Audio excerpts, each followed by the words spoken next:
Hola, hola compañeras de pedagogía, ya estamos aquí nuevamente iniciando nuestras clases de sociología de la educación.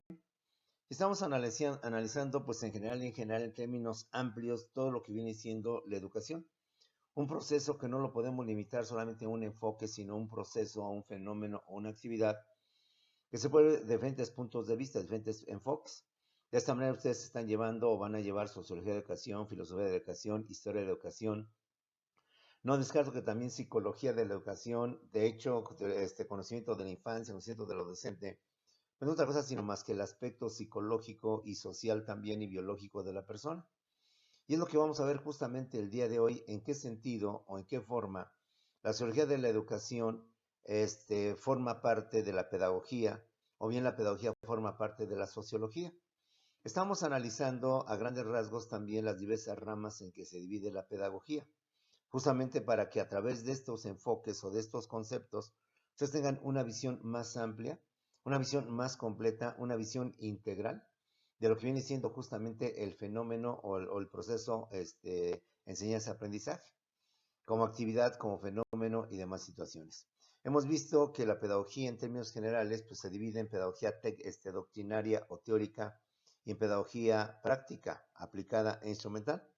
Vamos a hacer ahora énfasis, después de hacer un repaso así muy somero de todas estas, concretamente lo que son las ciencias de la educación, que es a donde pertenece la sociología de la educación, que es donde se encuentra ubicada la sociología de la educación, como una parte de la pedagogía en general, aunque también, insisto, los sociólogos la analizan como una parte de la sociología en general.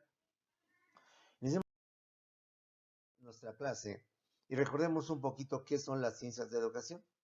La ciencia de la educación estudia la educación en su aspecto real y objetivo, tal cual es, tal como se presenta, tal como existe, con todos sus pros, con todos sus contras, con todas sus fallas, con todos sus errores y con todas sus virtudes. Sabemos que la educación tiene muchas virtudes, también tiene muchas fallas. Quienes ya nos hemos dedicado a la docencia, no solamente en lo teórico, sino práctico, pues sí, a veces hay unos grandes contrastes que no tan fácilmente se pueden llevar a cabo, no tan fácilmente se pueden cumplir teóricamente. De esa manera, como podemos observar, la educación pues tiene de todo. Tiene virtudes, tiene fallas, tiene errores y precisamente por eso la pedagogía ha venido pues a tratar de encontrar quizás un sistema, quizás un modelo, quizás algo que nos permita establecer para que todos podamos seguir, pero en sí cambian mucho.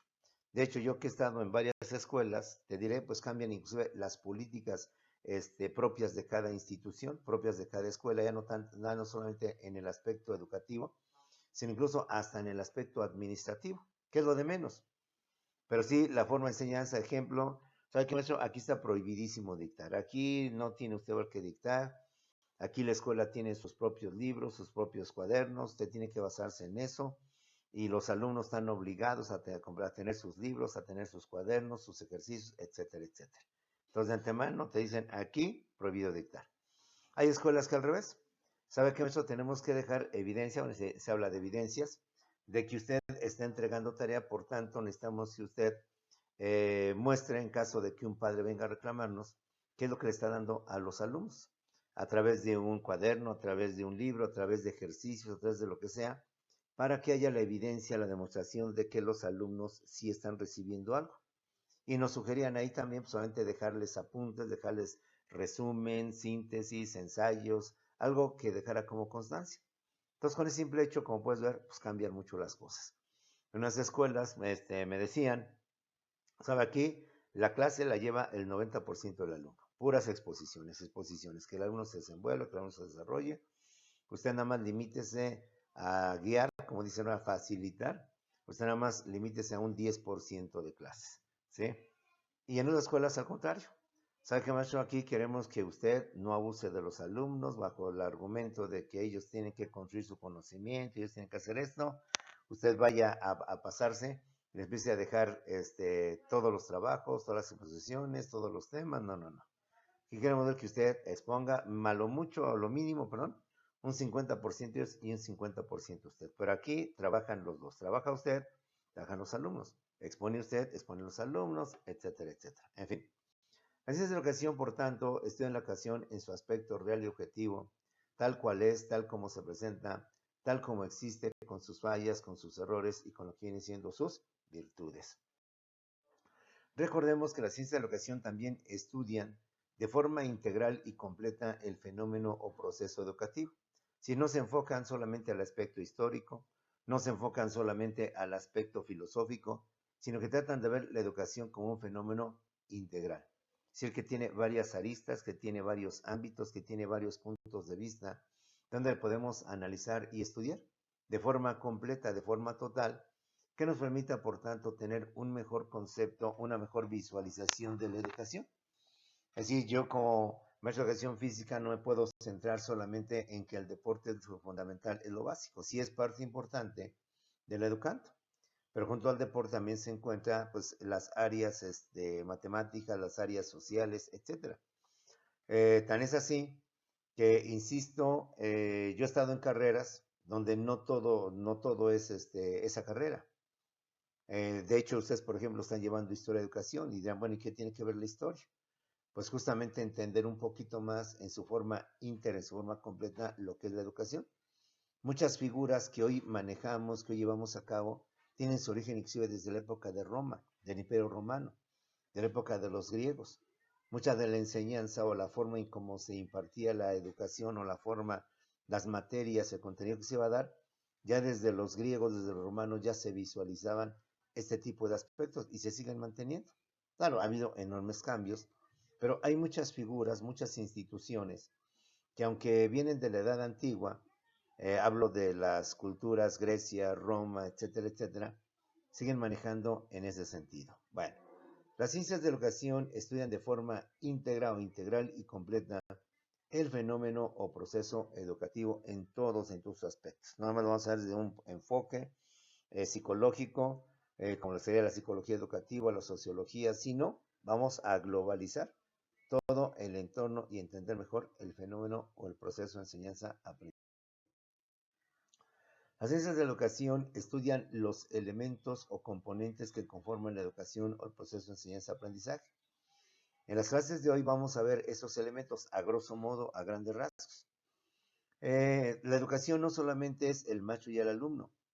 La educación es maestro, alumno, contenido, libros, materias, conocimiento, material didáctico, recursos didácticos, lo que son las técnicas didácticas, los métodos didácticos y un sinfín de cosas. Por eso, las ciencias de educación analizan la educación no solamente como una relación entre maestro y alumno, un vínculo en donde está el maestro y alumno, ¿no? Sino que ese vínculo a su vez está relacionado con otros elementos que justamente hacen o tratan de facilitar la enseñanza y por tanto el aprendizaje, donde no solamente es maestro y alumno, que si bien son lo esencial, son la base, son la parte fundamental, hay otros elementos que conforman también el proceso educativo, ¿sí? Como son los famosos recursos o el famoso material didáctico, que en su momento lo vamos a desglosar, lo vamos a detallar. El contenido, las materias, los libros, los textos. Y de textos, pues hay un montón. Tenemos los textos literarios, tenemos los textos periodísticos, los textos científicos. Y un ejemplo, dentro de los textos literarios, pues tenemos lo que son los famosos textos narrativos, los textos épicos y los textos dramáticos. Y si nos metemos en eso, pues olvídate, dentro de los textos narrativos está lo que viene siendo el cuento, la novela, lo que viene siendo la fábula, la leyenda y muchos más. Y dentro del texto que viene siendo el famoso dramático, pues está justamente el drama. Además del drama está lo que viene siendo la tragedia, están lo que viene siendo los famosos odas o elegías y un montón. Si metemos al texto lírico, pues ahí tenemos la poesía, tenemos la oda, tenemos lo que viene siendo la canción, la rima, el madrigal y fin de cosas. Entonces, dependiendo también las materias. Ahora nos metemos a las materias de físico, de química, pues sabemos que no es suficiente el salón de clase. Necesariamente, forzosamente, se necesita un laboratorio. Un laboratorio donde el alumno pueda complementar lo teórico con los experimentos, con las pruebas o los ensayos que lleve a cabo. Recuerdo que todavía en mis épocas, olvídate de secundaria, te hablo de los principios de los, más o menos que decían los 70s, ¿sí? era muy típico en aquella época, no recuerdo, no sé si todavía, el experimento o la prueba de comprar una rana, un pichón o un conejito y abrirlo, anestesiarlo obviamente y manejar el bisturí, abrirlo con mucho cuidado para ver sus órganos internos. Obviamente pues los animales, yo recuerdo que terminaba la clase y pues, lo aventábamos como si fuera cualquier basura, cualquier cosa por el estilo. Habríamos pichones, habríamos conejos, que eran los típicos en todo esto. No sé si todavía sigan manejando este tipo de pruebas, pero al menos en mis tiempos sí, nos íbamos en aquel tiempo al Ciudad de México, al Mercado Sonora, que es donde vendían todo este tipo de animales, y también la de la rana o la del sapo, que también lo abríamos y checábamos, digamos, sus órganos, y reitero, pues sí, lo veíamos, lo presenciábamos, pero al final, al cesto de la basura iban a parar todo este tipo de animales. Entonces, como puedes ver, este tipo de recursos de material didáctico complementa, auxilia, fortalece, ayuda a lo que viene siendo la educación. Es típico entre los maestros de matemáticas sus famosos juegos geométricos, donde en el pizarrón pues, hacen sus ángulos, hacen sus cálculos, para que de esta manera también se facilite el conocimiento de lo que viene siendo la geometría o la trigonometría o las matemáticas en general. Y no se diga la computación, básico, fundamental, elemental, en una educación de programación o de estas materias, pues tener el laboratorio, tener las pantallas o las computadoras necesarias y los sistemas, ubicaciones oportunos para el buen aprendizaje del joven. Entonces, como puedes ver, la educación es un proceso muy complejo. La educación es un proceso que abarca varios elementos, insisto. Si bien los principales, los fundamentales, son tres: educador, educando y lo que viene siendo el contenido, o sea, la materia. No hay que tomar en cuenta que no son los únicos, también están los recursos o el material didáctico, los métodos didácticos, las técnicas didácticas que complementan, que apoyan al proceso de enseñanza-aprendizaje. Y de esto justamente se encargan también lo que vienen siendo las ciencias de la educación. Ahora bien, las ciencias de la educación, recordemos que forman parte de la pedagogía en general, son una rama, son una parte de la pedagogía en general. Concretamente pertenecen a la llamada pedagogía doctrinaria o también llamada pedagogía teórica. Y junto con la ciencia de la educación se encuentran la filosofía de la educación, la pedagogía normativa y la historia de la educación. Que mal que bien, bien que mal, pues ya las mencionamos en clases anteriores, a grandes rasgos, qué es lo que hace cada una de estas partes de la pedagogía. Y máxime que sobre todo vas a ampliar algunas de ellas. Por ejemplo, historia, creo que la vas a llevar o ya la estás llevando. Filosofía la vamos a llevar terminando este curso de sociología, y justamente con esto pues ampliamos nuestro criterio sobre la educación integral, sobre los aspectos que conforman e integran lo que viene siendo el proceso enseñanza-aprendizaje. Pero las ciencias de la educación, repetimos, forman parte de la pedagogía en general, son una rama, son una parte de la pedagogía en general, pero concretamente se encuentran dentro de la llamada pedagogía doctrinaria o también llamada pedagogía teórica, y están junto a lo que viene siendo la filosofía de la educación, la pedagogía normativa y la historia de la educación, que también explicamos más o menos de qué tratan cada una de estas otras partes de las ciencias de la educación. Y vamos justamente ahora a meternos a ciencias de la educación. Las ciencias de la educación, a su vez, compañeros, se dividen en dos, que son la ontología pedagógica y la metodología pedagógica. Entonces ya vimos que la ciencia de la pedagogía se divide en doctrinaria y en práctica. La que nos interesa para efectos ahorita es la doctrinaria o teórica. Ya vimos que ahí está la ciencia de la educación, la filosofía de la educación, la pedagogía normativa y también está la historia de la educación. Ahora, en donde se encuentra la sociología de la educación es en las ciencias de la educación. Las ciencias de la educación a su vez se dividen en dos: en ontología pedagógica y en metodología pedagógica. Y la metodología pedagógica a su vez se divide en tres, y es ahí en donde se encuentra nuestra materia. Es ahí donde se encuentra ubicada dentro de todo este contexto, dentro de toda esta complejidad de la pedagogía, se encuentra nuestra materia Sociología de la Educación. La metodología de la pedagógica a su vez está conformada por tres, que son la biología de la educación, la psicología de la educación y la sociología de la educación. ¿Sale? Te pido una vez más y mentaliza todo este tipo de cuadro. La pedagogía se divide en dos, la llamada doctrinaria teórica y la llamada práctica. Dentro de la pedagogía teórica o doctrinaria están cuatro: ciencias de la educación, filosofía de la educación, pedagogía normativa e historia de la educación. Que estas, como todas, se dividen a su vez en otras tantas. Pero ya eso también lo visualizamos. Por ejemplo, pedagogía normativa se divide en política educativa y lo que es legislación educativa, por decir algo. La que nos interesa es ciencias de la educación. Ciencias de la educación a su vez se divide en dos, que son ontología pedagógica y metodología pedagógica.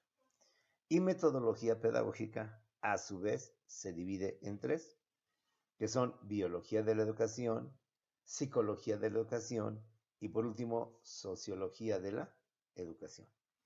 Entremos pues de lleno a ver qué es la ontología pedagógica, qué es la metodología pedagógica, para que después de ver estas dos veamos qué es la biología de la educación, qué es la psicología de la educación y obviamente veamos y entremos de lleno a lo que es la sociología de la educación. ¿Sale? Empezamos obviamente por la ontología pedagógica.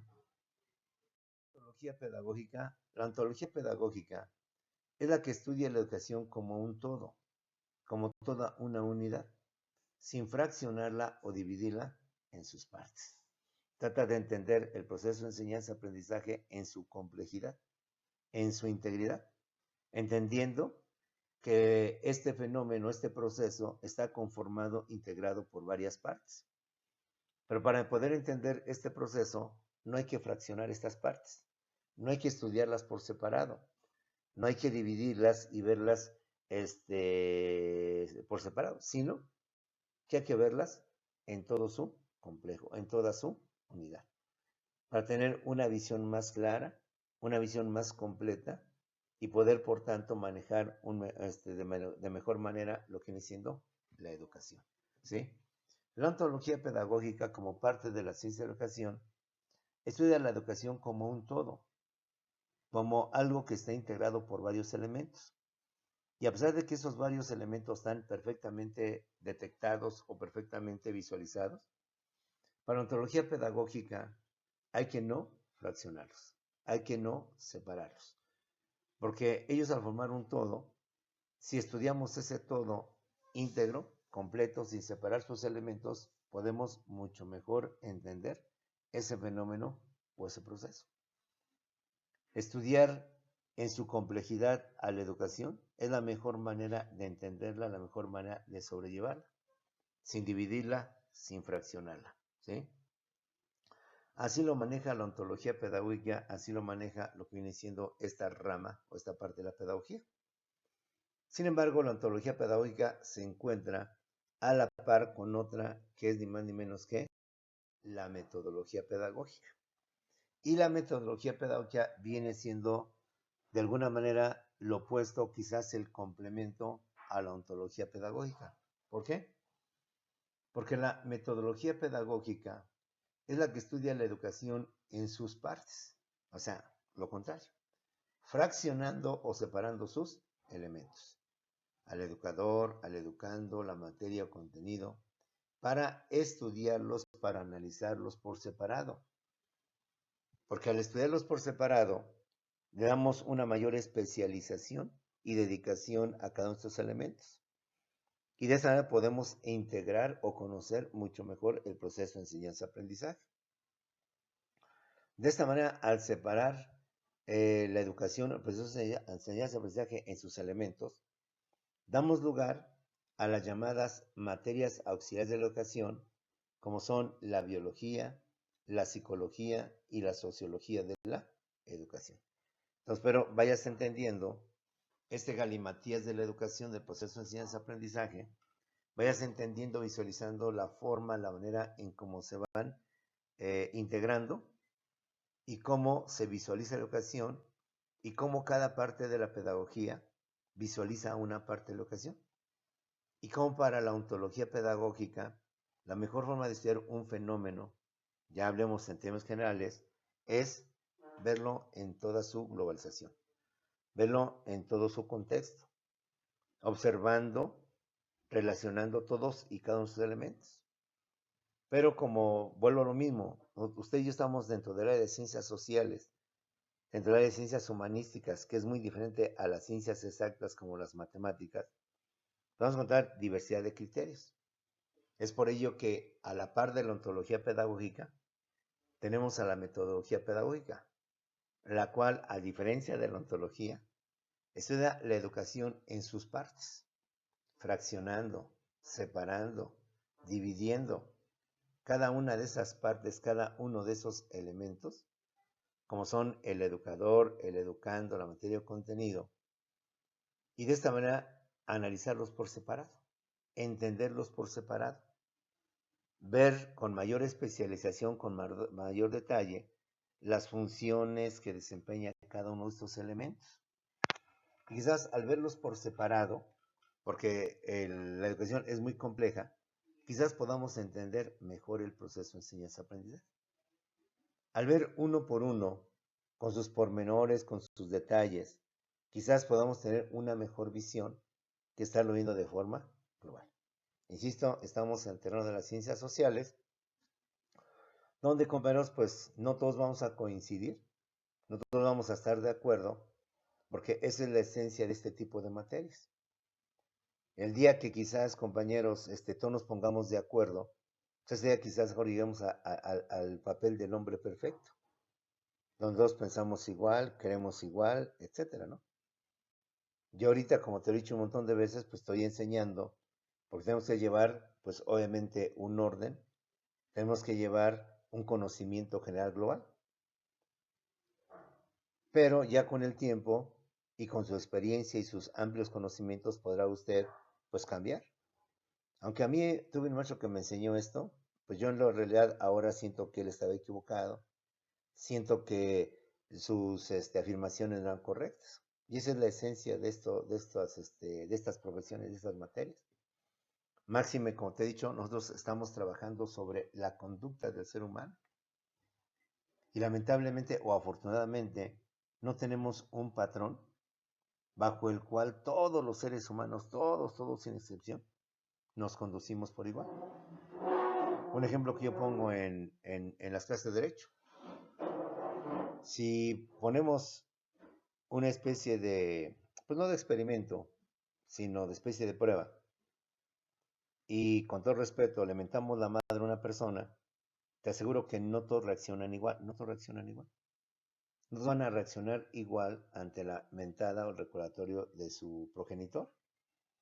Algunos se harán los desentendidos para no meterse en problemas, ¿no? Pues va a ser como que que ni fui yo, ni mucho menos, ¿sí? Y me sigo adelante. Algunos mejor voltearán, pero no dirán nada. Otros sí se van a poner muy locos, muy agresivos, a ver qué traes, quién sabe qué, y qué te sucede, y quién eres, etcétera, ¿no?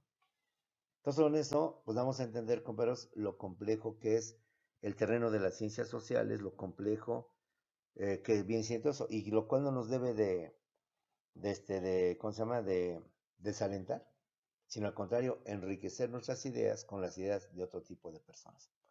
La metodología pedagógica, en resumen, a diferencia de la metodología pedagógica, estudia la educación, pero en sus partes, fraccionando, separando, dividiendo cada uno de sus elementos, como son el educador, el educando, la materia y contenido, y de esta manera poderlos analizar, poderlos estudiar por separado, con mayor detalle, con mayor precisión, con mayor minuciosidad, para poder entender y poder comprender mucho mejor el proceso de enseñanza-aprendizaje.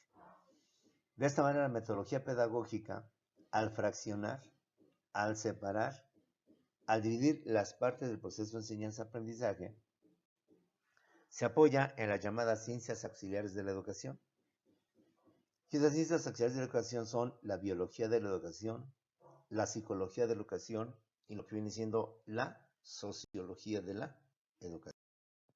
los vamos visualizando y vamos viendo cómo se está enfocando las ciencias de la educación como parte de la pedagogía para llegar a lo que viene siendo la sociología.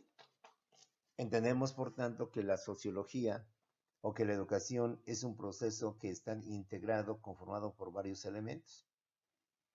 Y para esa parte de la pedagogía lo mejor es ir analizando, viendo en su individualidad cada uno de estos elementos, para después irlos enganchando, como dice, como si fuera un rompecabezas, y un rompecabezas que es difícil, bueno, lo de los buenos rompecabezas, armarlo, vayamos poco a poco armando ese rompecabezas y formar pues ese todo, esa unidad. La educación, compañeros, no se olvide, es el resultado de la unión de varios elementos de distinta naturaleza, en su aspecto biológico, en su aspecto psicológico y en su aspecto social.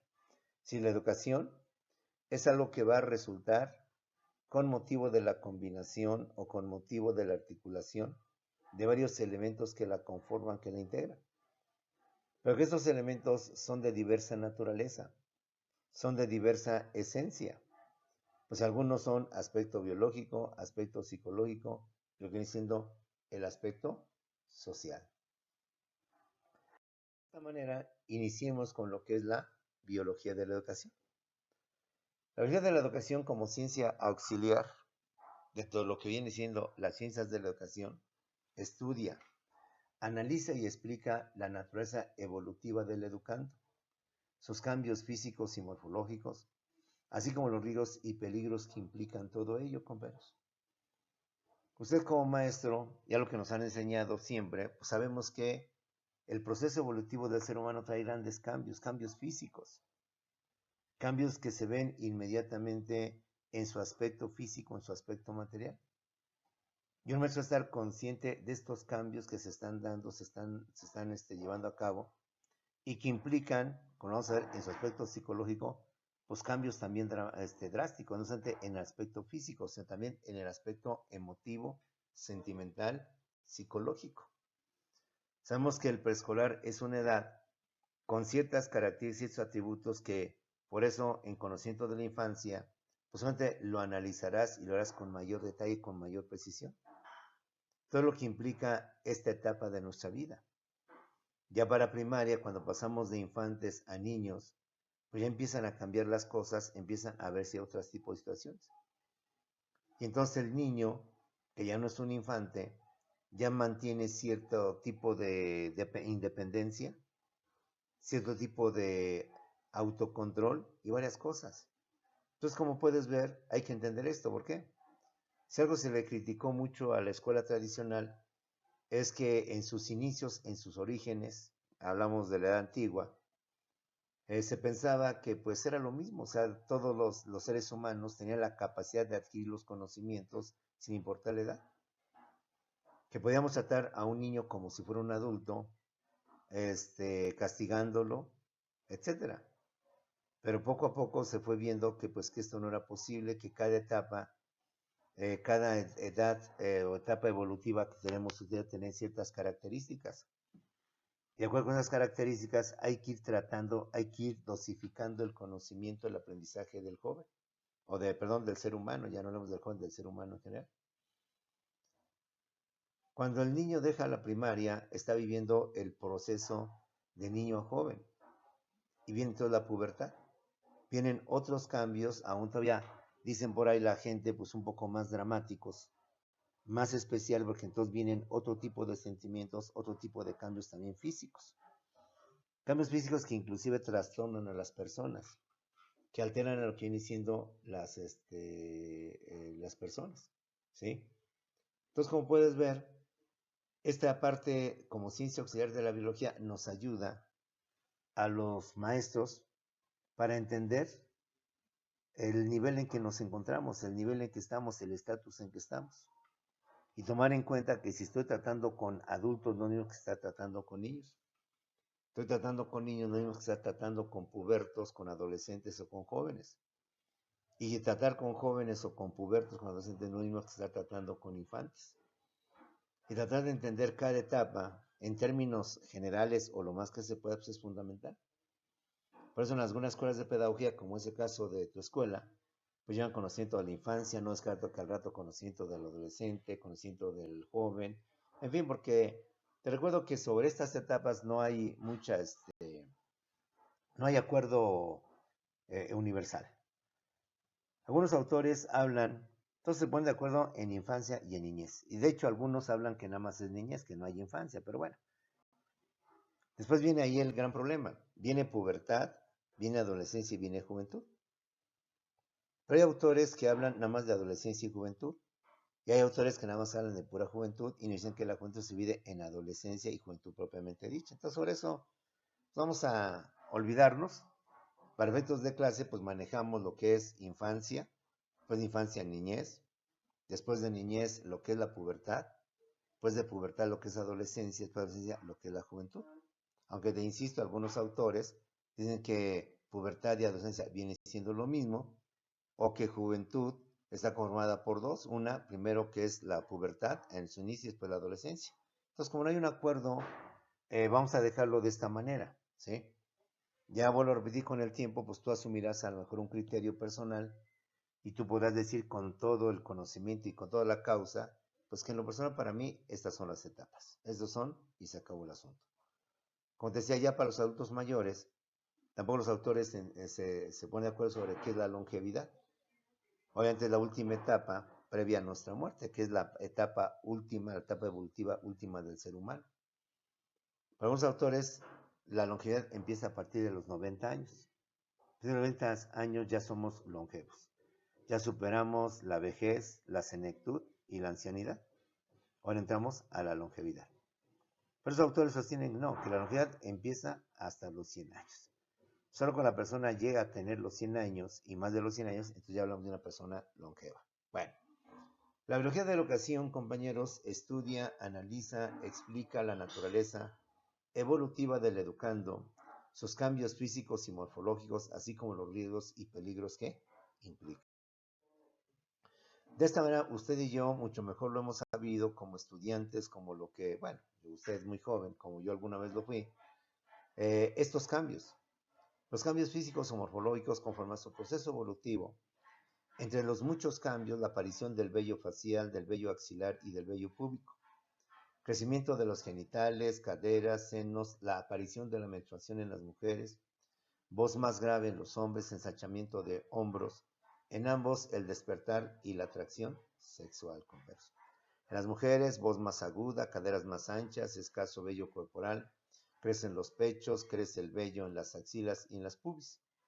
En los hombres, voz más grave, crece la barba abundante, vello corporal, claro, excepto los lampiños, músculos más desarrollados, crece el vello en las axilas y en las pubis, y sobre todo maduración en los órganos genitales, y sobre todo el despertar y la atracción sexual.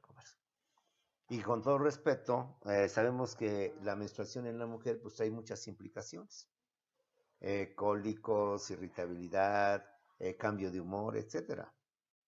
Entonces, esto pues, hay que tenerlo también bien presente cuando tengamos educandos en ese momento, cuando tengamos edumentos con actuación, y pues ahí no queda otra más que pues hablar como maestro o como maestra. Digo, en mis tiempos sí era muy horrible, o no se ha permitido que yo, maestro, hablara sobre estas cosas con una alumna. Y ahora pues ya no hay tanto problema, y con todo respeto y con todo el cuidado posible, pues sí. A ver, compañeras, entiendo que ustedes están viviendo un proceso muy especial, ¿saben a qué me refiero? Por aquello de que luego los hombres son muy especiales y empiecen a bromear sobre algo que debe merecer su respeto. Voy a pedir que cuando esto les suceda o les pase, ya me lo hagan saber para evitarnos problemas y entender que a lo mejor te sientes mal, para que te vayas a tomar una pastilla, en fin, no sé. Sabemos que la atracción sexual, el despertar sexual empieza a inquietarle a los jóvenes. Entonces, esto también es motivo de que se pueda trascender dentro de la educación.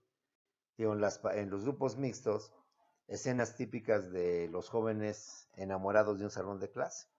Se olvidan completamente de la clase, pierden completamente de la clase.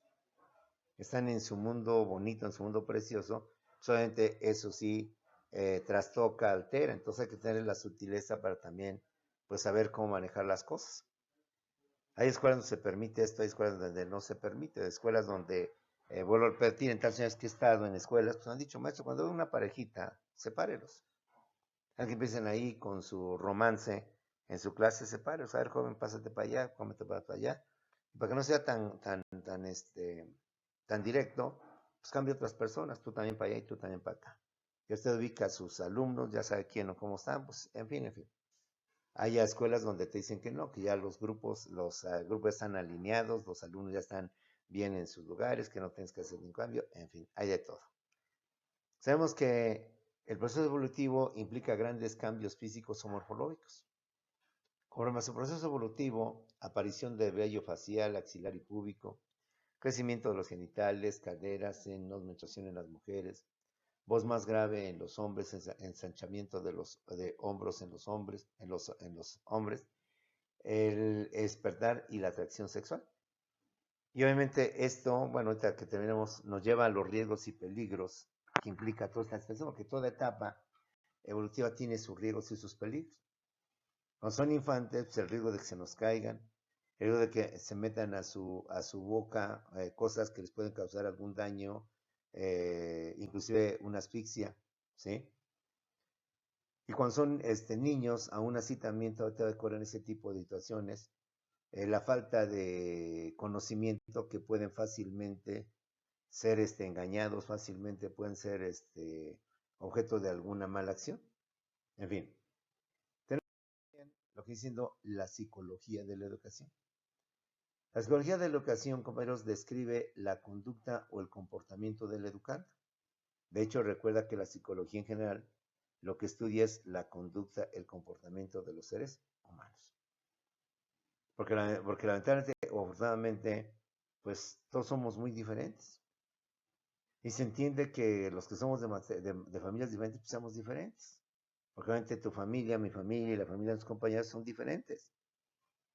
Pero lo que también se trata de entender es como dos hermanos que supone tienen los mismos genes, descienden del mismo papá y de la misma mamá, son completamente diferentes. Ahí es donde la psicología pues, trata de entender galimatías. Entiendo que dos familias, que usted y yo, que somos de familias diferentes, pues tengamos comportamientos obviamente diferentes de acuerdo a nuestra familia, de acuerdo a nuestra educación y de acuerdo a nuestros genes.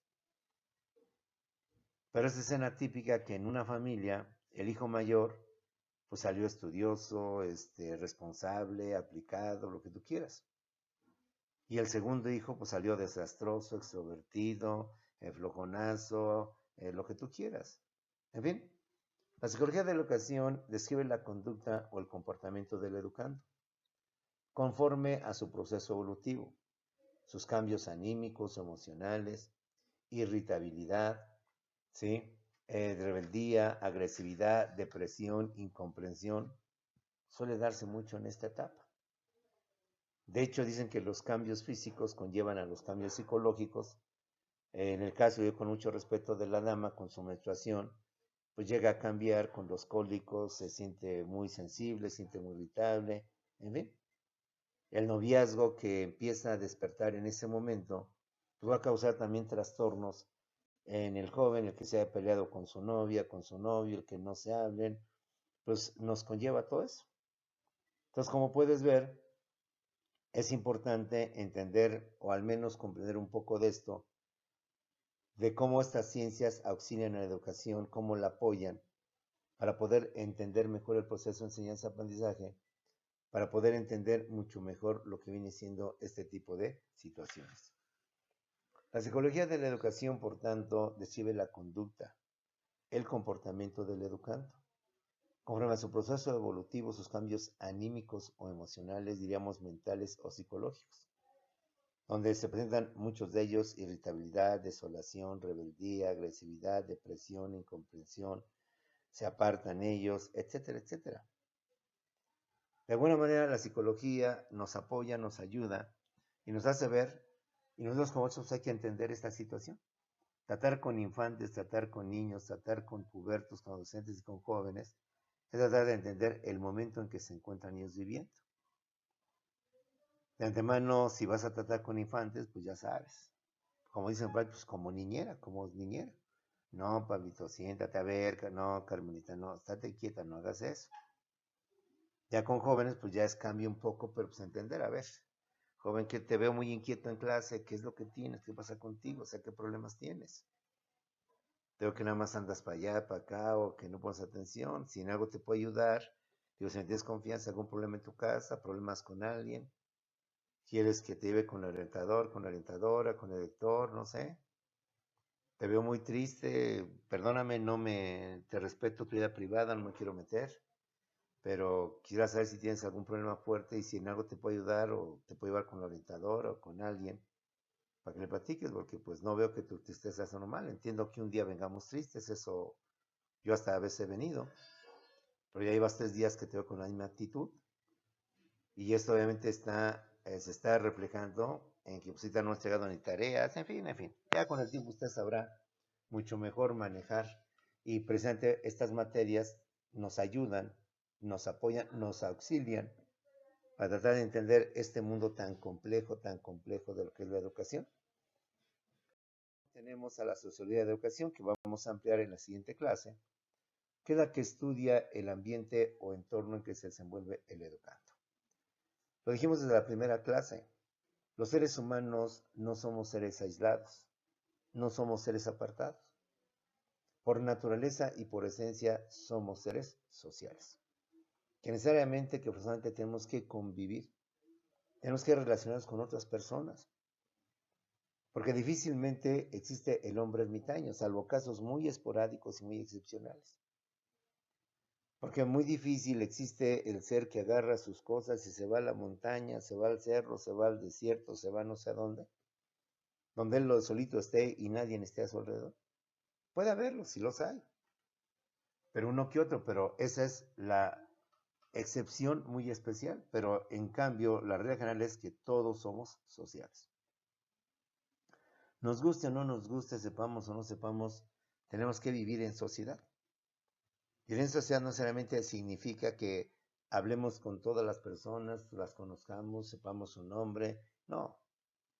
El hecho de que yo en esa sociedad pueda tener una persona que hace pan y que vende pan, uno que es tortillas, vende tortillas, uno que vende carne, etcétera, y que yo voy y le compro y que de alguna manera mutuamente nos ayudamos, pues eso ya es vivir en sociedad. Entonces hay que entender que si los seres humanos no somos seres solos, apartados, por esencia somos seres sociales, entonces hay que entender que también los educandos, su entorno, su ambiente, en donde se encuentran. La sociedad de la educación, por tanto, estudia el ambiente o el entorno en que se desenvuelve el educando. Porque sabemos muchas veces que el ambiente, el entorno influye mucho pues en las personas y obviamente influye también en el educando. Lo digo con mucho respeto, no ofendo. No es lo mismo haber nacido en Tepito, digo con todo respeto, no hablo mal de esta zona que creo que todos conocen, aunque no son de aquí de la Ciudad de México, a ir por ejemplo en Polanco o haber nacido en Polanco o haber nacido en Santa Fe. No es lo mismo haber nacido en la Sierra Tarahumara o haber nacido en una ciudad como Jalisco o cosas por el estilo. Entonces el ambiente nos va a moldear, el ambiente obviamente va a influir. Y seguramente tú también tendrás presente pues que el tipo de escuela donde vas. En mis tiempos se me marcaba mucho la diferencia entre la escuela pública y la escuela privada. No, que en la escuela pública pues, al pueblo van ahí la chusma. Y en la privada van los niños muy bien, los niños de dinero, niños de billete y cosas por el estilo. Ya son otros factores que determinan ese medio ambiente. Y también, como eso, pues es tener presente esa situación. Conocí una maestra, te lo paso al costo, no sé hasta qué punto sea cierto, que me comentaba. Dice que yo tengo una amiga que da clase allá en una escuela de Polanco. O sea, la zona de Polanco viene siendo todavía una zona exclusiva, una zona pues, de gente de dinero, de billetes. De hecho, una zona muy de oficinas, pero es habitacional. O todavía conserva parte de habitacional y es una zona, vamos a decir, de clase alta, de clase rica. Y pues obviamente pues los niños son los niños bien portados, bien bonitos, porque son de clase social alta. Y dice que me ha invitado que vaya a dar clases de inglés allá con ella. Digo, pues sí, ¿por qué no va? Antes de esto me dijo que gana 15,000. Digo, uy, le digo, está bien el billetón, le digo. Pues 15,000 pues no son nada despreciables. Pues sí, maestro, la verdad sí me llama la atención que nos estábamos quejando de las cuando estábamos, pues que no era bueno el billete que nos estaban dando, pero bueno. Sí, conozco una amiga que en Polanco, no recuerdo, te mentiría si eran mensuales o quincenales, pero pues 15,000 pesos, ¿sí? Digo, pues maestra, yo no sé qué hace aquí, si a mí me dijera eso, yo me hubiera ido desde cuándo. No, maestro, es que mire, en esa zona de Polanco, lo que te acabo de decir, los niños son muy groseros, de por sí en las escuelas, ya es que son muy altaneros, muy etcétera, etcétera. Dice ahí la maestra que son peor, y que ahí hay que aguantar sus groserías más que en cualquier otra parte, porque pues obviamente sus familias, sus padres son gente pudiente, son gente a lo mejor con cierto poder, y le han dicho que pues ella tiene que aguantar, que lo reporte, pero pues ya en el reporte ya no es lo mismo que, ¿sabes qué? Está suspendido, no. Y me decía a mí, la maestra dice, no, yo no tengo el carácter para estar aguantando, así sean 15,000, 20,000 pesos, a escuincles que me estén cada rato, bla, bla, bla, bla, porque tú piensas que decirle a un niño escuincle, pues olvídate, ya te están corriendo. Entonces, así por el estilo, el ambiente, pues, como comprenderás, en esos lugares, nunca he estado en esos lugares exquisitos, bonitos, ¿sí? Te puedo decir, no, yo he estado en lugares como Santa Fe, etcétera. Cambia completamente el educando. Obviamente, el educando de ciudad, el educando de zona rural, el educando de lugares como son Santa Fe, como son Polanco, como son Lomas de Tegamachalco, el Pedregal en la Ciudad de México, a lugares sin ofender como la Gustavo Madero, Azcapotzalco, de menor nivel. En fin, ahí estamos, por tanto, con Sociedad de Educación, jóvenes. Nos vemos en unos cuantos segundos para continuar con